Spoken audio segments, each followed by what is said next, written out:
నమస్తే అన్న. నమస్తే భాయ్. ఏం పేరు? రామకృష్ణారెడ్డి. రామకృష్ణారెడ్డి గారు ఏం చేస్తారు? రెడ్డి గారు అగ్రికల్చర్. Okay super. ఎంత ఉంది? ఏం చేస్తారు? ఏం వేసిలు ఇస్తారు? నాకున్నది 10 acres ఓకే పొలమే, పాడిని. Okay right. సో ఏం సార్ ఎట్లా ఉంది మరి, అంటే రైతుల పరిస్థితి ఎట్లా ఉంది తెలంగాణ రాష్ట్రంలో? గత ప్రభుత్వంలో రైతుల్ని అన్యాయం చేసిలని అనేక పోరాటాలు చేసిలు అంటే అన్నారు. సో మరి ఇప్పుడున్న ప్రభుత్వం ఏడాది పాలన పూర్తయింది, ఎట్లా ఉంది అసలు పరిస్థితి ఎట్లా ఉంది? ఇంత వరెస్ట్ గవర్నమెంట్ ఫ్రీడమ్ వచ్చిన కానీ కూడా చూడలేదు. ఇంత వరెస్ట్ గవర్నమెంట్, ఇంత వరెస్ట్ ముఖ్యమంత్రి. లేదు అంటే పథకాలు అన్నారు, ఏమైనా అందుతున్నాయండి? ఏం పథకాలంతోనే బాయ్ సాబ్, ఒక ఉచిత బస్సు తప్ప ఏ పథకం అందట్లేదు. ఎక్కడున్నాయి ఖజానా ఖాళీ, ఉచిత బస్సు అని పెట్టమని చెప్పారు. ఏది వద్దండి, ఇండియాలో మొత్తంలో వైద్య విద్య 2 పెట్టండి. ఆ రెండింటికి వెళితే ఎవడూ అడగడు, ఏమీ అవసరం లేదు. ఉచితాలు పెట్టితో ఉచితాలకు బానిస అయిపోతుంది. ఇప్పుడు పనికి కూలోడు దొరకట్లేడు.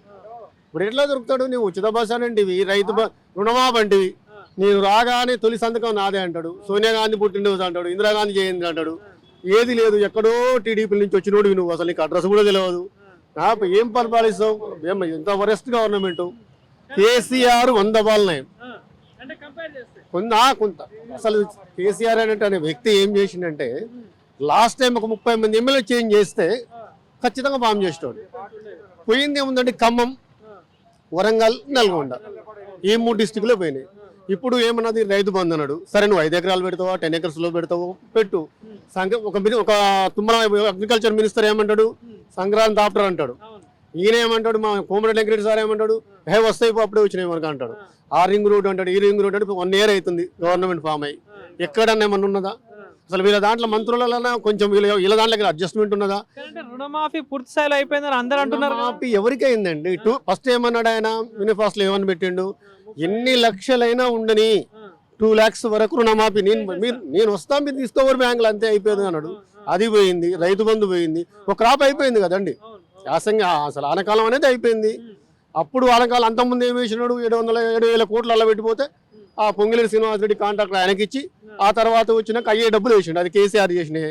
సరే కేసీఆర్ దాంట్లో కూడా అవినీతి జరిగింది. ప్రతి గవర్నమెంట్ లో అవినీతి ఉన్నది, అది కాదంటలేదు. అవినీతి ఉన్నది, కానీ అడ్మినిస్ట్రేషన్ అంటే కేసీఆర్. ఆయన ఏదైనా కానీ తిన్నడా తినలేదా అని తర్వాత సంగతి. రైతు బంధు వేసినాడు, సరే ఆయన తప్పు ఏం చేసినట్టే. రైతు బంధు విషయంలో ఇక్కడ ఒకటి ఏదైతే కేసీఆర్ 15,000 ఇచ్చిండు, మేము 16,000 ఇస్తాం, ఇప్పుడే పోయి తెచ్చుకోండి రుణమాఫీ గాని అన్నారు. మరి ఏంది మరి దాని పరిస్థితి? కాంగ్రెస్ పార్టీ మేనిఫెస్టోలో పెట్టిన పథకాలు, అందులో ఒక ఉచిత బస్సు తప్ప ఏది జరగాలి. ఆ ఉచిత బస్సు ఏమో ఇప్పుడు కేసీఆర్ హయాంలో సజ్జనారాయణ తీసుకొచ్చి ఆర్టీసీ కార్పొరేషన్ చైర్మన్ చేసినాక ఎక్కడో దివాల్సింది తీసినాని. ఒక సజ్జనారాయణ వ్యక్తి ఎంత మంచి వ్యక్తి అనేది అందరికీ తెలుసు, చదువుకున్న ప్రతి ఒక్కరికి తెలుసు. పోలీస్ డిపార్ట్మెంట్లో ఎంత అవినీతి లేకుండా చేసిండు. ఆయన తీసుకొచ్చి పెట్టినాక కొంచెం లాభాలు నడిచి ఆర్టీని తీసుకొని మొత్తం పడేసినాడు. పూర్తిగా అయిపోయింది.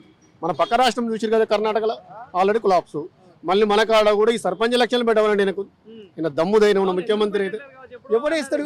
ఒక్కసారి విలేజ్లోకి వెళ్తే విలేజ్లో అసలు ఎట్లా ఉంది పరిస్థితి అంటే, ఏది లేదు, ఏ మాఫీ లేదు. ఆ పూర్తి వ్యతిరేకత స్టార్ట్ అయింది నాకు. కాకపోతే సర్పంచ్ ఎలక్షన్లు ఏంటంటే ఒక వ్యక్తిని చూసేస్తారు కాబట్టి దాన్ని పార్టీ సర్పంచ్ లేదు, లోకల్. నెక్స్ట్ ఇప్పుడు ఇంకోటి, ఈయన మీద వాడి కేసు పెడితే వాడికి బాంబులు వెళ్తాయి అంటాడు బాంబుల ముఖ్యమంత్రి పొంగిలేటి. ఈయన బీకింది లేదు, వాడికి చేయలేదు. ఇంటికి ఎప్పుడో లోపడేస్తాడు. కేటీఆర్ అంటే దమ్ముంటే బాబుని రెడీగా ఉన్నా అంటాడు. వీడి లోపడేసుకోవడానికి వచ్చింది గవర్నమెంట్. ప్రజలకు చేయాలి. ఏమున్నది విద్య? ఇప్పుడు ప్రధానమంత్రి ఉండండి, prime minister of India Modi. అసలు మోడీని ఓడగొట్టినట్టే కొంతమంది మూర్ఖులు, కానీ ఇంకా అట్లా అడ్మినిస్ట్రేషన్ ఉండాలి. 2,000 ఇస్తుండే, ఎన్ని ఎకరాలు ఉన్నాయి పర్ ఫార్మర్కి 2,000 ఇస్తుండే. అట్లా ఉంటే గవర్నమెంట్ అది మెయిన్. ఇంకోటి ప్రధానంగా ఇప్పుడు నల్గొండ విషయానికి వస్తే, మరి ఇక్కడ ఉన్న ఇప్పుడు మంత్రి గారు మరి గెలిచిన ముందు చెప్పిన హామీలు ఏంది, గెలిచిన తర్వాత చేసిన పనులు ఏంది, ఎప్పుడైనా అందుబాటులో ఉంటున్నారా? ఏం చెప్తారు అసలు పాలన గురించి? కోమటిరెడ్డి వెంకటరెడ్డి గారు ఏ పార్టీలో ఉన్నా, ఏ పార్టీలో లేకపోయినా పేదవాడికి గెలిపే వ్యక్తిత్వం ఆయన. నీ ఏ పార్టీ నుండు, నీ కొడుకు బాగాలేదు, నీ ఫ్యామిలీ ఎవరికి ఏమన్నా టీడీపీ పార్టీ టీఆర్ఎస్ అని చూడాడు.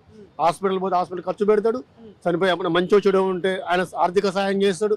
మొన్న ఉన్నాడు అల్లు అర్జున్ గారు ఉన్నాడండి, అది ఏంది వాడిని అసలు వేరేగా ఉంది. అదే ఇప్పుడు యోగి అయితే లోపడేస్తాడు ఈ టైంకు. ఆయన ఎవరు రమ్మన్నాడు, వాడు హీరోనా ఏమన్నా? అసలు ఆ సినిమా ఎవరికన్నా ఉపయోగపడుతుందా? సమాజాన్ని ఉద్ధరించే సినిమానే అది. వాడిని లోపడేయకుండా వాడిని 25 లక్షలు ఇచ్చిన అంటే కోమటిరెడ్డి వెంకటరెడ్డి సార్ 25 లక్షలు ఫౌండేషన్ నుంచి ఇచ్చాడు. అది మంచితనం. ప్రజలు కూడా చాలా మంది ఏమంటున్నారంటే, రాష్ట్రంలో గురుకులాల్లో ఫుడ్ పాయిజన్ చాలా మంది చనిపోతున్నారు, రైతులు చనిపోతున్నారు, మరి వాళ్ళకి ఇవ్వకుండా అక్కడే పోయి ఎందుకు ఇచ్చిండు కోమటిరెడ్డి, కావాలని ఇచ్చిన కొంతమంది అంటున్నారు. కోమటిరెడ్డి వ్యక్తిగతంగా మాత్రం నైస్ పర్సన్, అందులో ఎవరైనా ఒప్పుకుంటారు. నాది ఈ కాన్స్టిట్యున్సీ, మా కాన్స్టిట్యున్సీలో కోమటిరెడ్డి ఇంక మించిన లీడర్లు లేడు. అంటే గవర్నమెంట్ రూలింగ్ పక్కన పెట్టినా ఈయన ఓకే అంటారు. వ్యక్తిగతంగా Komatireddy Venkatreddy sir nice person. ఆయన ఆర్థిక సాయం చేసే విధానం కానీ, ఏదైనా ఆపద ఉంటే మాట్లాడే విధానం కానీ, ఇప్పుడు మరి ఏ పార్టీ అనేది మనం పక్కకు పెడదాం, ఆయన ఉద్దేశంలో కరెక్ట్. అది పర్సన్ ఆయన గుడ్ నైస్ పర్సన్. దాంట్లో ఏమాత్రం ముందున్న ఎమ్మెల్యే పరిస్థితి ఏంది ఇక్కడ? భూపాల్ రెడ్డి, కంచర్ల భూపాల్ రెడ్డికి ఆయన మైనస్ పాయింట్లు ఉన్నాయి కాబట్టి ఓడిపోయిండు. ఇప్పుడు ఎవరైనా అంతే కదా, ఆయన పరిస్థితి. ఇప్పుడు ఆయన ఓటమి కారణానికి అదే కదా. ఇంకోటి ఆ ఊపు ఒకటి వచ్చింది లేండి. ఇప్పుడు ఎగ్జాంపుల్ చెప్తున్నాను, ఐటీ ఉన్నది. తారక రామారావు గారు ఐటీ మినిస్టర్ ఎంత తీసుకొచ్చిండు, గచ్చిబౌలి ఎంత ఐటీ కంపెనీ తీసుకొచ్చిండు, ఎంత ఐటీ క్లబ్బులు తీసుకొచ్చిండు. ఎగ్జాంపుల్ మాకు ఇక్కడ అవపడుతుంది, ఇక్కడ ఎంట్రన్స్ ఆఫ్ ది నల్గొండలో ఐటీ నెంబర్ 1 పొజిషన్లు ఉన్నాయి కాబట్టి ఆల్మోస్ట్ ఆల్ హైదరాబాద్ అన్ని కాన్సెన్సీ టీఆర్ఎస్ ఫామ్ చేసింది. టీఆర్ఎస్ ఓటమి కారణం ఏంది? Only rural. సార్ చేసిన అంటే ఓన్లీ నిరుద్యోగులకు నోటిఫికేషన్ వేయకపోవడం మొదటి రీజన్ అది. ఒక రెండో రీజన్ అగ్రికల్చర్ మాత్రం మంచిగా చేసింది, కానీ అగ్రికల్చర్ చేయడం వల్ల రూరల్ ఎందుకు వేసారు ఓట్లు అంటే 2 లక్షల మాపి ఒకటి పనిచేసింది. మెయిన్ రీజన్ 2 లక్షల మాపి, దానికే ఓట్లు వేసారు. 2 లక్షలు దానికి బాగుపడ్డాయి. మహిళలకు ఏమో ఈ తులం బంగారం అంటివి, స్కూటీ అంటివి 2500 ఇంటికే వస్తాయి అంటివి. స్కూటీ ఏడుబాయ్, తులం బంగారం ఏడుబాయ్. అసలు ఇది అసలు 4000 అంటివి ఎక్కడున్నాయి? నువ్వు అసలు ఇప్పుడు కర్ణాటక చూస్తున్నాం కదా, ఈయన చూసి నేను పోయి కర్ణాటక ప్రచారం చేస్తే ఒక్క సీటు గెలిచిందా? మన మంత్రులు ఇన్ఛార్జ్ తీసుకుని మన ముఖ్యమంత్రి గారు వేరు. అసలు ఇంకోటి ముఖ్యమంత్రి అనే వ్యక్తి ఏ హోదాలో ఉండాలి, చేరికని ఇవ్వాలి, పోస్తా నరుకుతా మెడల్. అసలు ఎవడా లాంగ్వేజ్ అసలు యూజ్ చేయొచ్చు ఆయన? అంతే. ఇప్పుడు కేసీఆర్ అని ఒకటి సరే, ఆయన పార్టీ పక్క పెడదాం. మీ నాన్నగారు ఏజీ ఉద్యమకారుడు, సోనియా గాంధీ ఇచ్చింది మేడం, ఆమెకు మనం హ్యాండ్సప్ చెప్తాం. సీనియర్, ఆయన హోదా ఇవ్వాలి, నువ్వు రాపు వాళ్ళు తాగిపోయినావు అంటే ఏందది? పద్ధతి కాదు. నేను ఫైనల్గా చెప్తున్నా భయ సాబ్, ఇంత వరెస్ట్ గవర్నమెంట్ ఇంతవరకు నేను చూడలేదు, మనం చూడ కూడా చూడం. Okay, thank you.